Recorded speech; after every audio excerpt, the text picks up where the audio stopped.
Hello friends, welcome back. स्वागत है आपका economy, current affairs, environmental science और ऑटोमोबाइल सेक्टर के बहुत इंटरेस्टिंग और एंगेजिंग टॉपिक में आज का बेसिकली ये टॉपिक हमारा पहला लेक्चर होगा on electric vehicles. Electric vehicles क्या होते हैं, क्या उसके एडवांटेजेस हैं और खास तौर से इंडिया में बेसिकली अभी इनकी क्या पोजीशन है। साथ ही साथ आज के टॉपिक में, आज के लेक्चर में हम यह भी डिस्कस करेंगे कि इलेक्ट्रिक व्हीकल्स के साथ क्या बेसिकली चैलेंजेस देखे जा रहे हैं और इसके बाद कुछ दिन बाद जो हम इसका फॉलोअप लेक्चर रिलीज करेंगे उसमें जो भी गवर्नमेंट की स्कीम्स हैं, प्रोग्राम्स हैं या अलग अलग इनिशिएटिव्स हैं जिसके थ्रू चाहे इंडस्ट्रियल स्केल हो, चाहे इंडिविजुअल कंज्यूमर्स हो, चाहे हमारा ट्रांसपोर्टेशन सेक्टर हो, उसमें इलेक्ट्रिक व्हीकल्स को कैसे बढ़ाया जा सके, उससे रिलेटेड क्या क्या वो मेजर इनिशिएटिव्स हैं, उसके बारे में एक डिटेल डिस्कशन आपके सामने प्रेजेंट करने की कोशिश करेंगे। ये टॉपिक न्यूज में क्यों बेसिकली बना रहा, अब फाइनली ऐसा लगता है कि इंडिया उस स्टेज पे पहुंच गया है कि ये जो स्लो बर्निंग शिफ्ट है ट्रेडिशनल फॉसिल फ्यूल्स मतलब कि पेट्रोल एंड बेसिकली डीजल, वहां बेसिकली जो ऑटोमोबाइल इंडस्ट्री इतने डिकेड सेंचुरी से वर्क कर रही थी, अब उसने फाइनली एक डिसाइसिव शिफ्ट करना शुरू कर दिया है अपना ज्यादा clean, non polluting electric vehicles की तरफ।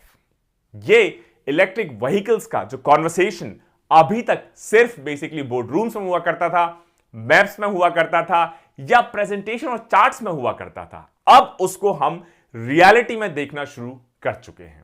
आप चाहे तो टू व्हीलर्स हो, फोर व्हीलर्स हो, डे टू डे लाइफ में भी बहुत सारे मॉडल्स अब फाइनली इंडियन रोड्स पे आपको उतरते हुए दिखाई दे रहे हैं और इवेंचुअली ये जो पहले सिर्फ बोर्डरूम कॉन्वर्सेशंस में या मैप्स या चार्ट्स में इलेक्ट्रिकल व्हीकल्स की बात दिखाई देती थी, अब फाइनली पब्लिक और प्राइवेट ट्रांसपोर्ट का धीरे धीरे करके मेजर पार्ट बनते जा रहे हैं। सबसे बड़ा जो अट्रैक्शन है इलेक्ट्रिक व्हीकल्स का वो क्या होगा? ऑब्वियसली सबसे बड़ा अट्रैक्शन है कि ये पॉल्यूट नहीं करते, पॉल्यूशन बेसिकली नहीं करते। इसका मतलब कि इन्वायरमेंटल फ्रेंडली हैं और इंडिया में इतने सारे एरियाज, इतने सारे बेसिकली सिटीज, इतने सारे स्टेट्स पोल्यूशन को मेजरली फेस कर रहे हैं, चाहे वो एनसीआर हो, चाहे वो गाजियाबाद हो, चाहे वो बेसिकली लखनऊ हो, बैंगलोर और इवन बॉम्बे। इस बार आप देखेंगे तो पोल्यूशन की वजह से इतने सारे जो इश्यूज इमर्ज हो रहे हैं उनका एक मेजर सॉल्यूशन के रूप में देखा जा सकता है इलेक्ट्रिक व्हीकल्स का ज्यादा बेसिकली अडॉप्शन या यूज। क्लाइमेट क्राइसिस अब एक मेजर फैक्टर बन गया है पूरी परचेज प्रोसेस में, और परचेज प्रोसेस का मतलब है कि जो इंडिविजुअल कंज्यूमर्स हैं, जो नेक्स्ट जनरेशंस हैं, वो भी अब इस बात को अप्रिशिएट कर पा रही हैं कि अगर हम कंट्रीब्यूट नहीं करेंगे लेस पोल्यूटिंग टेक्नोलॉजीज में, अगर हम बेसिकली ऐसी टेक्नोलॉजी नहीं खरीदेंगे जो पोल्यूशन को कम कर सके, खत्म कर सके, तो अल्टीमेटली उस पोल्यूशन को हमें और हमारी नेक्स्ट जनरेशंस को झेलना पड़ेगा। इसके अलावा गवर्नमेंट भी ऐसे कई सारे इनिशिएटिव्स रोल आउट कर रही है, कर चुकी है, जिसके through individual consumers, industry, automobile sector, इसके अलावा एक्सपोर्ट्स एटसेट्रा या टेक्नोलॉजी रिसर्च एंड डेवलपमेंट, उसको कैसे बढ़ाया जा सके इंडिया में, खासतौर से इलेक्ट्रिक व्हीकल्स को लेके, ताकि ओवरऑल एक बेसिकली इकोसिस्टम हम बना सके, प्रोडक्शन से लेके एंड कंज्यूमर तक, चार्जिंग स्टेशंस तक, बैटरीज तक, एटसेट्रा एटसेट्रा, ताकि ओवरऑल अब हम decisive shift fossil fuels, petrol and diesel से अब इलेक्ट्रिक व्हीकल्स की तरफ कर सके। तो एक तो नॉन पोल्यूटिंग, दूसरा एक मेजर अट्रैक्शन है कि जो इलेक्ट्रिक व्हीकल्स हैं या इलेक्ट्रिसिटी कॉस्ट है, वो जो फ्यूल है हमारे पेट्रोल और डीजल, इनसे कहीं कम बेसिकली कॉस्ट करती है। इसका मतलब इलेक्ट्रिक व्हीकल्स हो सकता है शुरुआत में, क्योंकि अभी नई टेक्नोलॉजी है, खरीदने में आपको एक बार ज्यादा पैसा इन्वेस्ट करना पड़े, लेकिन उनकी जो रनिंग कॉस्ट है वो हमारे जो ट्रेडिशनल पेट्रोल और डीजल बेसिकली व्हीकल्स हैं उनके मुकाबले काफी कम देखी गई है। और ये डिपेंड करता है अलग अलग स्टेट्स की पॉलिसीज में, जिसमें बायर्स को बहुत सारे टैक्स बेनिफिट्स, बहुत सारी सब्सिडीज भी मिल सकती है इलेक्ट्रिक व्हीकल्स में। और इस वजह से जो इंटरेस्ट है या गवर्नमेंट के डिफरेंट इनिशिएटिव्स हैं, सब्सिडीज हैं, उसकी वजह से ऑटो इंडस्ट्री भी इस बात को समझ चुकी है कि एक्चुअली अब हमें फाइनली जो आईसी बेस्ड टेक्नोलॉजी है, internal combustion engine based technology है, traditional fossil fuel based technology है, उसको अब हटाते हुए नई टेक्नोलॉजी की तरफ बढ़ना ही होगा। चाहे टाटा मोटर्स देख लें, आप महिंद्रास देख लें, आप होंडाई देख लें, आप ऑडी देख लें, आप बेसिकली बीएमडब्ल्यू देख लें, मर्सिडीज देख लें, धीरे धीरे इलेक्ट्रिक व्हीकल मॉडल्स अब रोल आउट किए जाना शुरू कर चुके हैं। इसके अलावा कई सारी नई ब्रांड्स इस मार्केट में एंटर कर रही हैं। चाहे एमजी मोटर्स देख लें, बूम मोटर्स देख लें, ओकिनावा देख लें, एथर देख लें, ओला इलेक्ट्रिक देख लें। लेकिन आप कहेंगे सर ये डिस्कशन खत्म नहीं होगा जब तक हम एक नाम को मेंशन नहीं करेंगे, टेस्ला, इलॉन मस्क। उन्होंने भी अब फाइनली इंडिया में एंटर करने का प्लान अपना बना लिया है। ये जो ग्रोथ है इलेक्ट्रिक व्हीकल्स की, जैसे जैसे ऑटोमोटिव इंडस्ट्री प्रोग्रेस करती जाएगी, ऐसा लगता है कि जो प्रोपोर्शनल नंबर्स हैं इलेक्ट्रिक व्हीकल्स के, उनके मॉडल्स के, वो धीरे धीरे आने वाले डिकेड में कहीं ज्यादा डाइवर्सिफाइड हो जाएंगे। चाहे वो 2 व्हीलर्स हो, 4 व्हीलर्स हो, कमर्शियल ट्रक्स हो, या और भी ज्यादा कमर्शियल ट्रांसपोर्टेशन हो। इलेक्ट्रिक व्हीकल स्पेस में अगर हम देखें तो बहुत सारे न्यू एज ट्रेडिशनल जो मैन्युफैक्चरर्स हैं, अब वो तेजी से नए नए मॉडल्स बेसिकली लॉन्च कर रहे हैं और लोग में भी उनका अडॉप्शन लेवल बहुत ज्यादा बढ़ता जा रहा है। जैसे अगर आज की तारीख में हम देखें तो ऐसा लगता है कि कोई भी इलेक्ट्रिकल व्हीकल्स में बेसिकली इंटरेस्टेड बायर हो तो वो 12 से भी ज्यादा different electric car models purchase कर सकता है। जैसे टाटा नेक्सन ईवी, हुंडई कोना, ऑडी ई-ट्रॉन, जैगवार आई-पेस, इसके अलावा मर्सिडीज बेंज ई-क्यू सेडान्स, उसके अलावा बहुत सारे एसयूवीज, और ओला ने अभी एंटर किया है इसमें बेसिकली इलेक्ट्रिक स्कूटर्स के अंदर। इसके अलावा और भी बहुत सारे ऑप्शंस लॉन्च होने वाले हैं। जैसे महिंद्रा का प्लान है कि 2027 तक 16 डिफरेंट बेसिकली इलेक्ट्रिक व्हीकल्स के मॉडल्स लॉन्च करें। स्कोडा के प्लान है कि जो प्रीमियम एनकाइक आई-व्यू है उसको इंडिया में लॉन्च करे 2022, मतलब बेसिकली इस साल।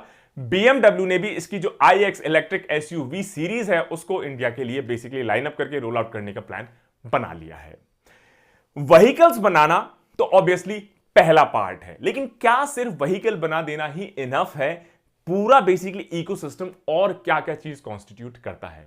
व्हीकल्स बनाने के अलावा भी बहुत सारे और क्वेश्चंस हैं, इनकी सर्विसिंग को लेके, बैटरी रिप्लेसमेंट को लेके, इनके चार्जिंग स्टेशंस को लेके। ये सारा इकोसिस्टम जब तक हम इंडिया में डेवलप नहीं करेंगे तब तक सिर्फ व्हीकल्स बना देने से इनका अडॉप्शन लेवल हम नहीं बढ़ा पाएंगे। दोस्तों, इलेक्ट्रिक व्हीकल्स बेसिकली होते क्या हैं? क्योंकि जब तक आप उस चीज को नहीं समझेंगे तब तक आप अप्रिशिएट नहीं कर पाएंगे कि और क्या बेसिकली चीजें इसमें लगेंगी कि व्हीकल्स बनाने के अलावा पूरा इकोसिस्टम कैसे हम डेवलप कर सकें ताकि अडॉप्शन लेवल्स और ज्यादा बढ़ जाए। क्या इलेक्ट्रिक व्हीकल्स हाइब्रिड व्हीकल्स हैं? नहीं। इलेक्ट्रिक व्हीकल्स कोई भी जो ट्रेडिशनल आईसीई है, इंटरनल कंबशन इंजन, उसको यूज नहीं करते। इलेक्ट्रिक व्हीकल्स में सिंपल बैटरीज होती हैं। बैटरीज बेसिकली मोटर को पावर देती हैं और इन मोटर्स के थ्रू जो व्हील्स होते हैं उनको मूव करवाया जाता है। अगर आप बाहर से देखें तो हो सकता है, इवन अंदर से भी देखें तो हो सकता है इलेक्ट्रिक व्हीकल्स आपको जो हमारे traditional internal combustion engine based vehicles हैं या पेट्रोल और डीजल बेस्ड व्हीकल्स हैं उनसे बहुत ज्यादा अलग ना लगें। लेकिन अब देखने में आ रहा है बहुत सारे नए मॉडल्स, जैसे हुंडई की आप हेरिटेज सीरीज देख लें, ग्रैंडियर रेट्रो, तो उसकी जो हुंडई ईवी बेसिकली सीरीज है, हुंडई ने इस तरह की लाइनअप इसमें दिया है, चाहे लाइटर हो, स्लीकर हो, साइलेंट हो, उसके अलावा डिस्टिंक्टली डिफरेंट लुकिंग हो, और एक क्रॉस बेसिकली बाइसिकल और स्कूटी, ऐसे बहुत सारे नए लाइनअप्स देखने को मिल रहे हैं जिसको देख के हो सकता है बाहर से अंदाजा लगा लें कि हो सकता है इलेक्ट्रिक बेसिकली व्हीकल्स हो।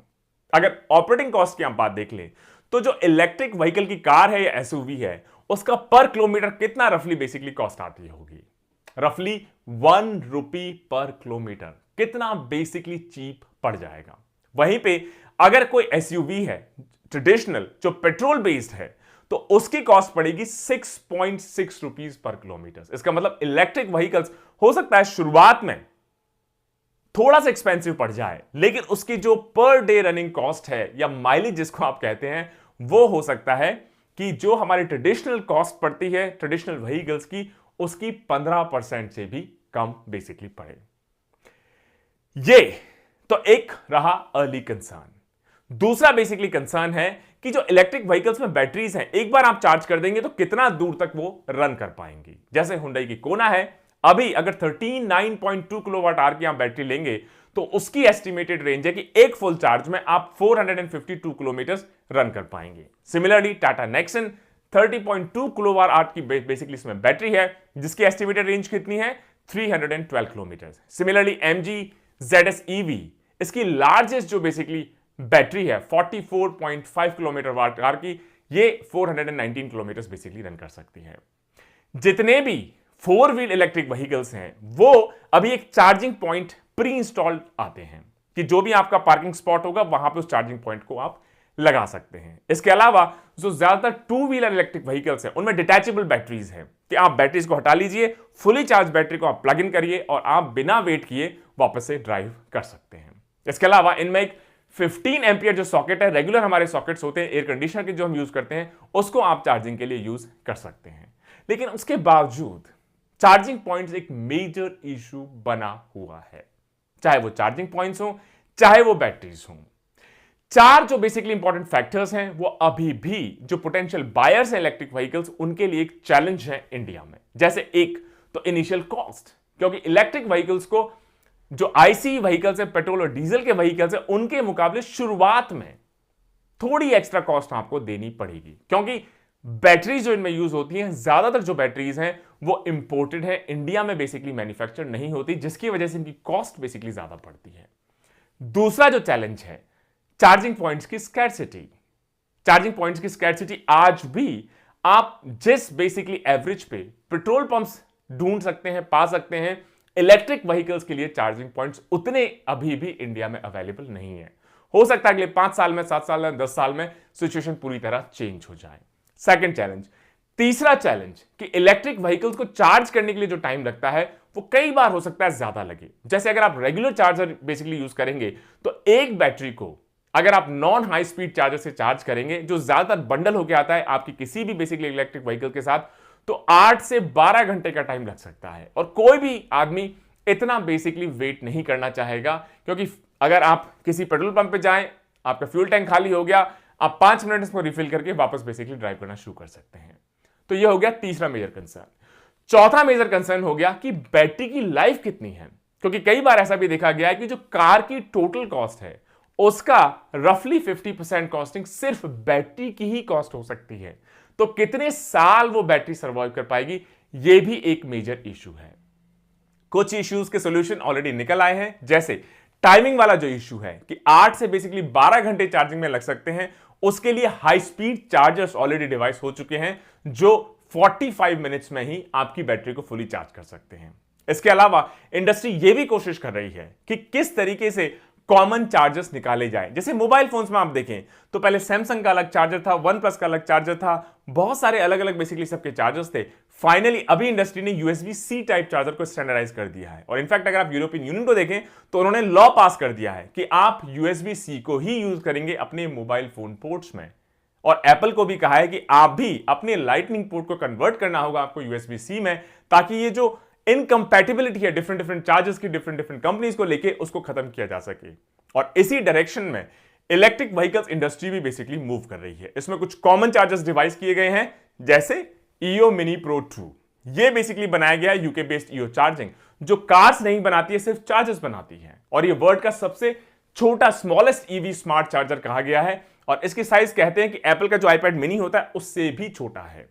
इसकी कॉस्ट रफली 88,000 रुपीज है। कॉस्ट अभी भी एक इश्यू है, जो जब इसका बेसिकली वॉल्यूम बढ़ जाएगा, चाहे चार्जर्स हो, इलेक्ट्रिक पॉइंट्स हो, चार्जिंग पॉइंट्स हो, इलेक्ट्रिक व्हीकल्स हो, बैटरीज हो, तो उनकी कॉस्ट अपने आप बेसिकली कम होती जाएगी। ज्यादा रिसर्च एंड डेवलपमेंट होगा, बेटर टेक्नोलॉजीज होंगी, ज्यादा माइलेज होगा, ये लेकिन अभी भी इशू है।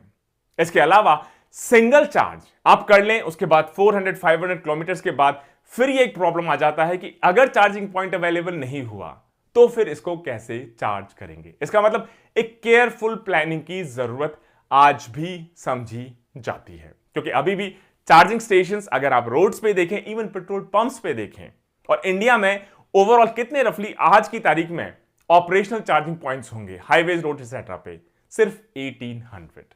मतलब अभी सिर्फ शुरुआत हुई है।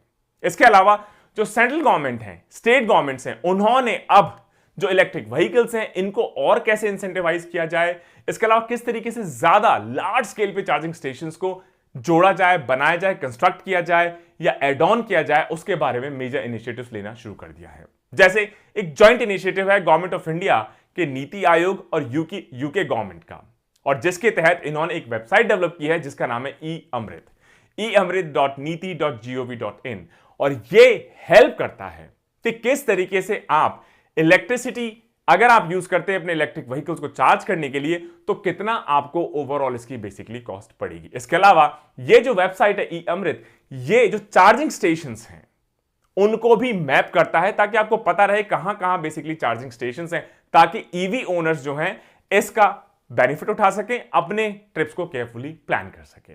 अगर मैं कुछ नंबर्स आपको बताऊं तो आप दिल्ली की अगर बात कर लें तो कोई भी बायर जो होगा वो रफली 4.5 रुपीज, ₹4.5 पर किलोवाट आवर बेसिकली देगा अपने इलेक्ट्रिक व्हीकल्स को चार्ज करने के लिए। सिमिलरली महाराष्ट्र में रफली 4.05 rupees per kilowatt hour, Uttar Pradesh में थोड़ा ज्यादा 5.9 rupees per kilowatt hour. So clearly धीरे धीरे बात समझ में आती है कि चार्जिंग स्टेशंस को हमें बढ़ाना होगा, कॉस्ट को कम करना होगा, बैटरीज इंडिया में मैन्युफैक्चर करनी होंगी और एक पूरा इकोसिस्टम हमें डेवलप करना होगा जिसमें हो सकता है चार्जिंग स्टेशंस कहां पर है, बैटरी आप कहां पर रिपेयर करवा सकते हैं, कहां रेट्रोफिट करवा सकते हैं, कहां रिप्लेस कर सकते हैं, इस सब की इंफॉर्मेशन आपके पास अवेलेबल होना शुरू हो जाए। जैसे जो थिंक टैंक है council on energy environment and water, उन्होंने कहा कि इन सारी फैसिलिटीज के बढ़ने की वजह से अगर आप अक्टूबर में देखें तो एक्चुअली 63 ईवीज सोल्ड होना शुरू हो चुकी है 1000 traditional internal combustion based engine के ऊपर। कि मतलब अगर 1000 पेट्रोल और डीजल के व्हीकल्स बेसिकली अगर बेचे गए अक्टूबर के महीने में तो 63 उसके एवरेज में 63 इलेक्ट्रिक व्हीकल्स भी बेचे गए।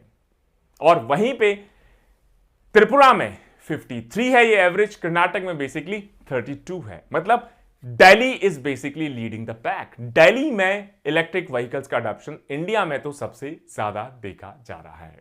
अगर आप ओवरऑल डेटा देख लें पूरे कंट्री का तो ऐसा लगता है कि 1 अप्रैल 2021 से अक्टूबर तक 1.2 लाख इलेक्ट्रिक व्हीकल्स रजिस्टर्ड हो चुके हैं, जिसमें से आधे से भी ज्यादा सिर्फ 3 स्टेट्स में यूपी, कर्नाटक और तमिलनाडु में रजिस्टर हुए हैं दोस्तों।